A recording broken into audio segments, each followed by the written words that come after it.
Molatex se kruipvoer bestaan uit 200 kg skaapvetmeskonsentraat, 50 kg Molatex bypass, dan jou grane 710 kg en 40 kg melassemeel.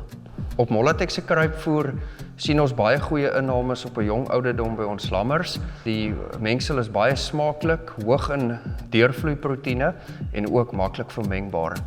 Die verskillende produkte wat ons in die Molatex se kruipvoer mengsel sit en die redes vir elke produk is: die skaapvetmes is jou hoë proteïnkonsentraat wat in jou mengsel gaan, wat jou proteïene bevat en ook jou spoorminerale en jou ionofore, en dan ook jou Molatex se bypass wat in is, sit ons spesifiek in vir jou hoë deurvloeiproteïene, omdat dit 'n kombinasie is van verskillende oliekoeke om jou aminosuurvlakke te balanseer.